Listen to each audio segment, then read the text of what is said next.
நடிகரும் தாவேகா தலைவருமான விஜயோட மனைவி சங்கீதா அவங்க பார்த்தீங்கன்னா இன்னைக்கு செங்கல்பட்டு குடும்ப நல நீதிமன்றத்தில் விவாகரத்து கோரி மனு தாக்கல் செஞ்சிருக்காங்க. இதனால இந்த ஒரு விஷயம் பார்த்தீங்கன்னா இன்னைக்கு பெரும் பரபரப்பை ஏற்படுத்தி இருக்குது.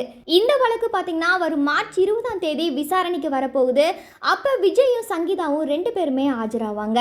இதை தொடர்ந்து சங்கீதா 12 பக்க மனுவை தாக்கல் செஞ்சிருக்காங்க.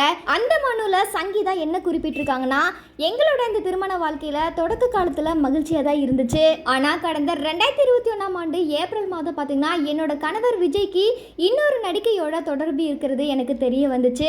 இந்த ஒரு விஷயம் எனக்கு ரொம்பவுமே அதிர்ச்சியும் கொடுத்துச்சு. இதனால கடந்த 2022ஆம் ஆண்டு பிப்ரவரி காலகட்டத்தில் என்னோட வழக்கறிஞர் மூலமா நான் விஜய் கிட்ட வந்து பேசினேன். அப்ப அந்த நடிகையுடனான தொடர்பை விஜய் துண்டிப்பதா தெரிவிச்சிருந்தாரு.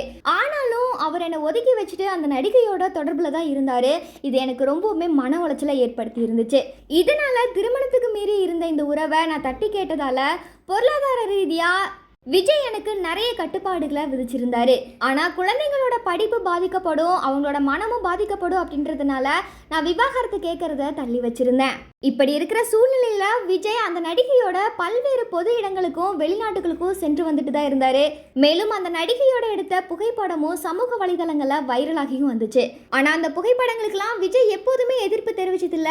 இதனால எனக்கும் என்னோட குழந்தைக்குமே அவமானத்தை ஏற்படுத்தி இருக்கு. இதை தொடர்ந்து விஜய்க்கு விவாகரத்து நோட்டீஸ் அனுப்பியுமே இருமுறை பேச்சுவார்த்தை நடத்தியும் விஜய் வந்து இதுக்கு ஒத்துழைக்கவே இல்லை. இதனால கௌரவமா நவம்பர் 9ஆம் தேதி பார்த்தீங்கன்னா விஜயோட மீண்டும் பேச்சுவார்த்தை நடத்தி சுமூகமா நான் பிரிய விரும்பலான்னு சொல்லி நினைச்சேன். ஆனா அதுக்குமே விஜய் வந்து ஒத்துழைக்கல.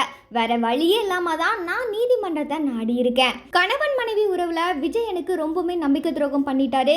இதனால சென்சிட்டிவான இந்த வழக்கை தனி அறையில விசாரிக்க வேணும் அப்படின்னு சொல்லிட்டு அவங்க மென்ஷன் பண்ணியிருக்காங்க. அது மட்டும் இல்லாம 2021ஆம் ஆண்டு பாத்தீங்கன்னா விஜய் என்ன வார்த்தையால நிறைய முறை அவமானப்படுத்தி இருக்காரு. ஒருவேளை இந்த விஷயத்துல எனக்கு நெருக்கடி ஏற்பட்டுச்சு அப்படின்னா விஜய்க்கும் அந்த நடிகைக்குமான ஆதாரங்களை கண்டிப்பா நான் வெளியிடுவேன் அப்படின்னு சொல்லிட்டு அந்த மனுவில் அதிர்ச்சியான பல தகவல்களை சங்கீதா தெரிவிச்சிருக்காங்க. இப்போ இந்த ஒரு விஷயம் பார்த்தீங்கன்னா பலருக்குமே அதிர்ச்சியை ஏற்படுத்தி இருக்குது.